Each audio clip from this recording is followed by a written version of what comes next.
The use of artificial intelligence by movie and TV studios to create ideas and scripts is one reason the Writers Guild of America went on strike in May 2023, and the writers are smart to be concerned. But according to Greg Harrison, he's the chief creative officer at MOCEAN, a creative agency that works with firms like Netflix, Paramount, and Marvel. Generative AI technology presents both opportunities as well as challenges for creative professionals.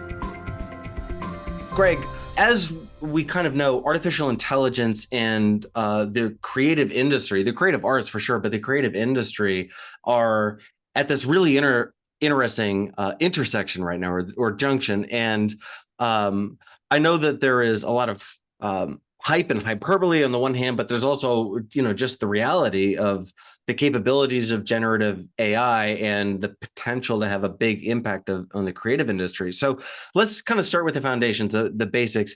Tell me, who you are, who MOCEAN is, and how you work with and around the creative industry. Well, as Chief Creative Officer of MOCEAN, I'm really looking at not only the creative output of the company, but how the creative teams work together. What are the processes that we use internally? What's the technology that empowers our creativity? And maybe most importantly, our creative culture. And that's really the backdrop for how I'm looking at AI. How does it affect our culture? How does it either impact or improve our process? Can it be an inspiration? Can we help our creatives leverage it to make better creative? That's really the arena that I'm looking at AI and machine learning as a more broad subject here at MOCEAN. Before we jump ahead, let's define who a creative is in your context. What is this, a writer, artist? MOCEAN is a fully integrated creative agency, so we can go from strategy, market research, brand level insights, all the way through execution. And so we're about 250 employees. We have 40 edit bays. We have a staff of writers, both copywriters, comedy writers, scene writers, as well as creative directors, designers, and a whole group dedicated to out-of-home, posters, social, influencer campaigns. And we have full physical production. So that's concepting, on-staff directors, full physical production teams. So really it runs the gamut of everything that is creative in film and commercial, we have under one roof. So you can imagine that all the various AI tools could impact any number or all of our creatives. Right now, we hear a ton of concern from creatives, especially with the writer's strike. AI is definitely a part of that conversation, but what is the reality? Are you working with artificial intelligence? Are you working at odds with artificial intelligence? And that's a very broad term. So help me understand how this technology fits into, or doesn't, your agency. I think when artificial intelligence came on the scene through Midjourney and ChatGPT, there was this kind of intense interest and alarm, because the promise of it is to create something new, right? So that generative AI, I think I've seen it with myself and my teams. There's this initial alarm that it's creating something that only humans could create. Our position has been, let's learn as much as we can about it. And we have been exploring all the tools. Midjourney and ChatGPT are two of them, but really there's dozens of other tools that are prompt-based, generative or creative in the 3D space or in the design space. And we've been looking at all of them. And to be honest, after the initial concern of these tools are ready to replace us, it's just not there yet. We have worked hard to try to see what it can do. Let's take ChatGPT, for example. Our copywriters are writing taglines for posters, for trailers every day. Can this tool create copy that we can use in actual work? And we have found that it's not ready for prime time. And I think that's a consensus, even among other agencies, other reading that I've done, that it's not quite there. It shows some promise, and maybe it achieves the level of like a junior copywriter that needs a lot of mentorship, but the work that we've gotten out of it that's like, oh, that's okay, took many rounds and overt suggestions from us to make good. So not to say that it won't get there, but the position that we have right now is we want to learn from it, we want to experiment with it, and we want to get to know it. I wrote and I actually curate monthly a state of AI presentation for the company.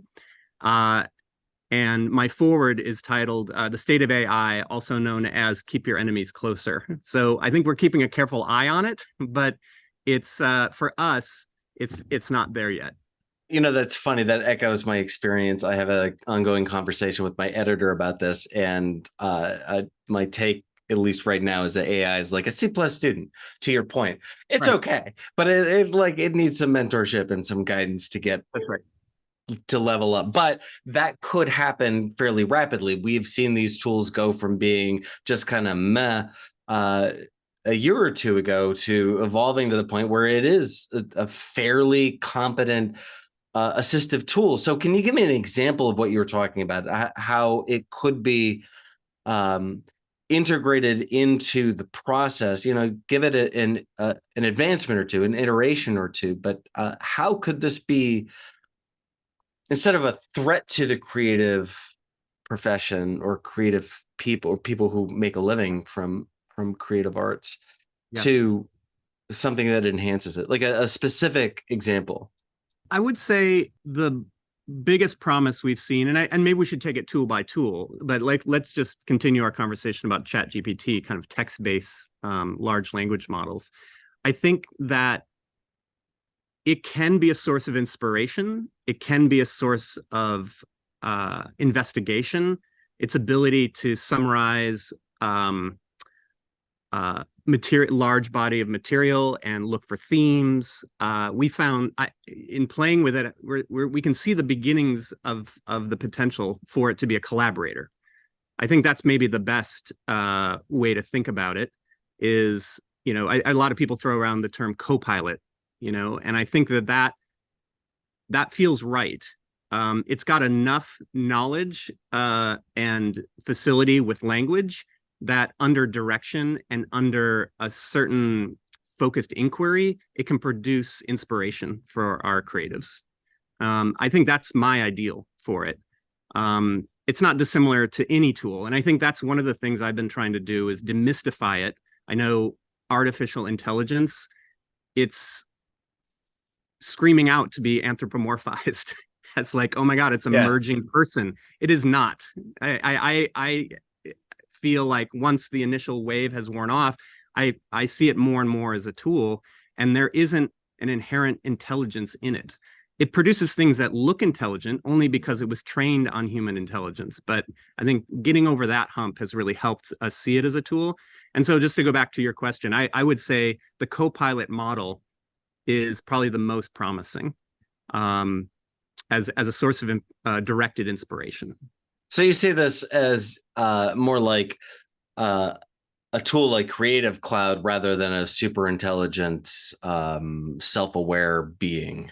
Absolutely. Yeah. Yeah. Right. I've dove into it a little bit just to, it's this predictive text model, which is highly alarming in how real it seems when it comes back to you.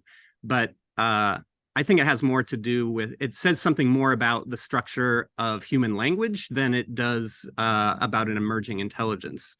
So yeah, a lot of what I'm involved in at the agency in this early stage, and I'm calling like the first 6 months of AI the early stage, is exposure therapy to all of our creators who are terrified by the clickbait headlines, and just say, let's get over that. Let's see, what does it actually do? What can't it do? And then hopefully be part of the conversation in guiding it to something that's actually helpful. There are some real reasons to be wary, cautious, if not afraid of some of this technology. Maybe I'm projecting, but like you mentioned anthropomorphism.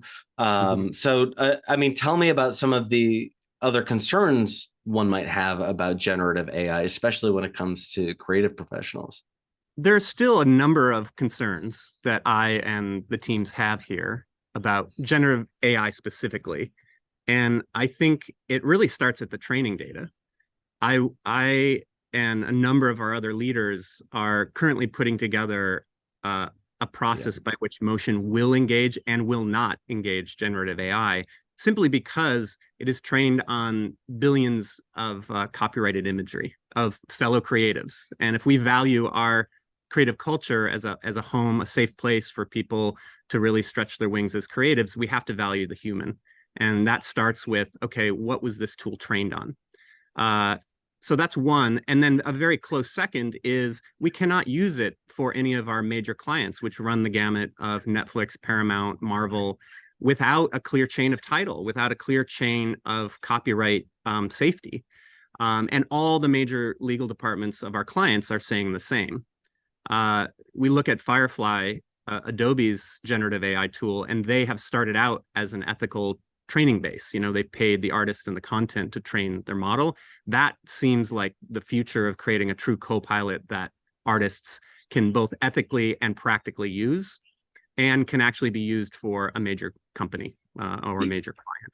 Yeah, tell me a little bit about this future. Like, let's take the very legitimate concerns that the writers have, um, and other creative professionals might have, and advance it 18, 36 months, 5 years. Tell me how we could be working alongside generative AI. I know you've talked about it, you've mentioned it a Sure. little bit, but tell me, give me a future, give me a realistic scenario or a few that could play out. Speaking from our agency point of view, I do think it's two major categories. One is in the large language models that would be focused on copy, narrative, uh, and commercial structure.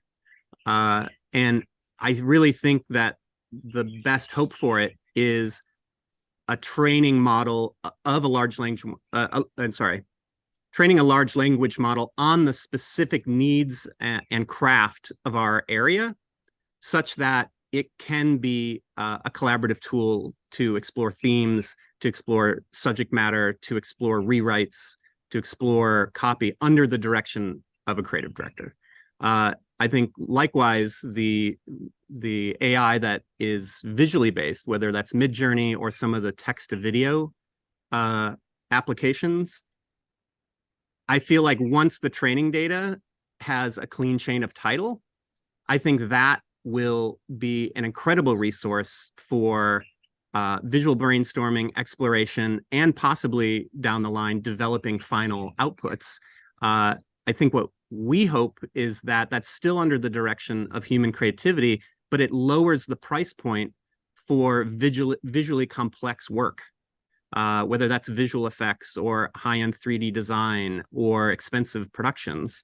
It's possible that these big ideas that we have as an agency could be brought down in cost tremendously, allowing us to do more interesting work at these price points that don't really allow that kind of complexity or ambition. Last question.